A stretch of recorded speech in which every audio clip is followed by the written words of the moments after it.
যুবসাথী প্রকল্প অ্যাপ্লাই করার জন্য আপনাদের যে সমস্ত ডকুমেন্টসগুলো লাগবে সেগুলো নিয়ে কিন্তু আজকের এই ভিডিওতে আলোচনা করব আমি। তো আপনারা সবাই জানেন হয়তো যে মুখ্যমন্ত্রী বলে দিয়েছে যে যারা মাধ্যমিক পরীক্ষা দিয়ে পাস আউট হয়ে গেছে তাদের জন্য কিন্তু প্রত্যেক মাসে ১,৫০০ টাকা করে কিন্তু দেওয়ার ঘোষণা করেছে। আর সেটি হচ্ছে আপনাদের বাংলার যুবসাথী প্রকল্প। সেই যুবসাথী প্রকল্পের থ্রুতে আপনাদের কিন্তু ১,৫০০ টাকা করে দেবে বলেছে।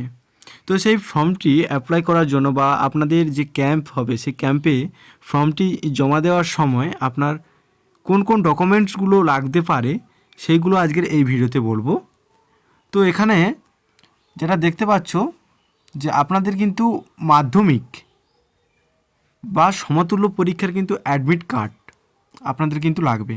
এখানে স্পষ্ট করে বলে দিয়েছে, দেখতে পাচ্ছ যে মাধ্যমিকের বা সমতুল্য পরীক্ষার অ্যাডমিট কার্ড আপনাদের কিন্তু লাগবে। ফর্ম ফিল আপ করার সময় কিন্তু আপনার মাধ্যমিকের অ্যাডমিট কার্ডের রোল নাম্বার, কত সালে পাস আউট হয়েছো সেই সালটা আপনাদের ফর্ম ফিল আপ করার সময় দিতে হচ্ছে। তাছাড়াও আপনাদের কিন্তু ফর্মের সঙ্গে এক কপি মাধ্যমিকের অ্যাডমিট কার্ডও অ্যাটাচ করে দিতে হবে আপনাদেরকে। দ্বিতীয় কি আছে না, আপনাদের মাধ্যমিক পরীক্ষার মার্কশিট বা সার্টিফিকেট, মাধ্যমিক পরীক্ষা দেওয়ার পরে যে রেজাল্ট বেরোয় সে রেজাল্ট স্কুল থেকে যে দেয় সে দেওয়ার সময় আপনাদেরকে কিন্তু রেজাল্ট দেয়, তার সঙ্গে সার্টিফিকেট দেয় আপনি কোন ডিভিশনে পাস করেছেন সেই সার্টিফিকেট। আপনি রেজাল্ট কিংবা সার্টিফিকেট এই দুটোর মধ্যে যে কোনো একটি কিন্তু আপনাকে কিন্তু এখানে এক কপি সাবমিট করতে হবে, অ্যাটাচ করতে হবে আপনাকে এই ফর্মের সঙ্গে। এখানে কিন্তু স্পষ্ট করে বলে দিয়েছে যে মাধ্যমিক বা সমতুল্য পরীক্ষার মার্কশিট, শিক্ষাগত যোগ্যতার সার্টিফিকেট, এটি কিন্তু আপনাদেরকে এক কপি এখানে দিতেই হবে। তারপরে নেক্সট যেটি আছে, যারা অ্যাপ্লাই করবে যুবসাথী প্রকল্প যারা অ্যাপ্লাই করবে তাদের কিন্তু এক কপি আধার কার্ডের জেরক্স কিন্তু দিচ্ছে। এক কপি আধার কার্ডের জেরক্স কিন্তু আপনাদেরকে এখানে উল্লেখ করে দিয়েছে। হয়ে গেল, আপনাদেরকে এক কপি জেরক্স কিন্তু আপনাদেরকে দিতে হবে।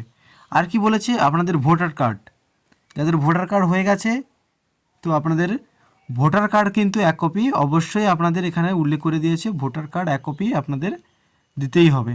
দেখতে পেরেছ? সঙ্গে আছে কি, ব্যাংক অ্যাকাউন্টের পাসবইয়ের প্রথম পাতার আপনাদের কিন্তু জেরক্স করে এক কপি দিতে হবে। কোনো চেক, যাদের চেক বুক আছে সেই চেক বুক দিলেও কিন্তু হবে না। ব্যাংক অ্যাকাউন্টের পাসবইয়ের প্রথম যে পাতা যেখানে আপনার নাম, ব্যাংক অ্যাকাউন্টের হচ্ছে নম্বর আছে, আইএফসি কোড আছে, সেই পেজটাই কিন্তু আপনাদেরকে এক কপি জেরক্স করে দিতে হবে।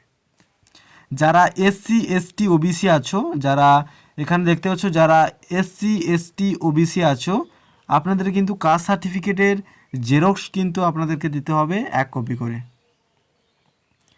তো এই যুবসাথী প্রকল্প অ্যাপ্লাই করতে গেলে আপনাদের কিন্তু এই সমস্ত যে ডকুমেন্টগুলো আপনাদের কিন্তু সঙ্গে নিয়ে যেতে হবে, কিংবা আপনাদেরকে এক কপি করে জেরক্স করে এই ফর্মের সঙ্গে অ্যাটাচ করে দিতে হবে।